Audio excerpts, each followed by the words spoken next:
আজকে তোমাদের সাথে শেয়ার করব একটা চুলের ওপর একটা হাইলাইট তোমাদের দেখাবো। যারা হাইলাইট করা পছন্দ করো ছোট ছোট সেকশন করে, তো অল ওভার হেয়ারেও অনেকে পছন্দ করে না, অনেকে ঘাড়ের পোর্শনটা একটু করতে চায় হাইলাইট। তো কি দিয়ে করা হচ্ছে সেটা দেখে নাও। আগে স্ট্রেক্সের তোমার ব্লন্ডার লাগছে, আর ডেভেলপার 20, আর কালারটা তোমার এটা হচ্ছে এক্সট্রা ব্লন্ড, এক্সট্রা লাইট ব্লন্ডের কালার।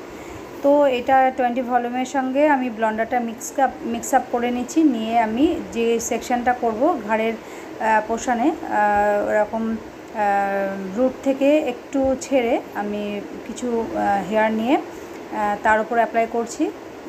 কারণ রুটটাকে ছাড়তে হয় যাতে এর যে একটা কেমিক্যালের যে একটা পাওয়ার থাকে সেটা যাতে রুটকে কোনো ড্যামেজ করতে না পারে, তার জন্য কিন্তু রুট থেকে মোটামুটি 1 ইঞ্চি ছেড়ে করা উচিত হাইলাইট যখনই করবে।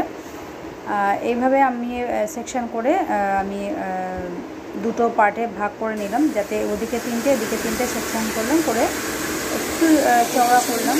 কারণ এটা যে যেরকম পছন্দ করবে তার উপর ডিপেন্ড করছে যে কীরকমভাবে হাইলাইটের স্টেপগুলো করা হবে। তো এবার আমি অ্যাপ্লাই করার পর আধ ঘন্টা পর চেক করে দেখে নিলাম যে যতটা কালার চাবে তার উপর বেস করে এটা করা হয়।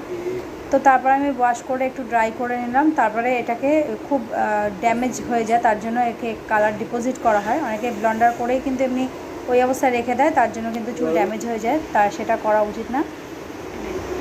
তো এরপরে দেখো ফাইনাল রেজাল্ট, দেখো চুলটা কোনো ড্যামেজ লাগছে না। পরের দিনের এটা আমি দেখাচ্ছি ভিডিওটা চুলটা শুকানোর পর, যাতে কালারটা পুরোপুরি বুঝতে পারো কেমন হয়েছে।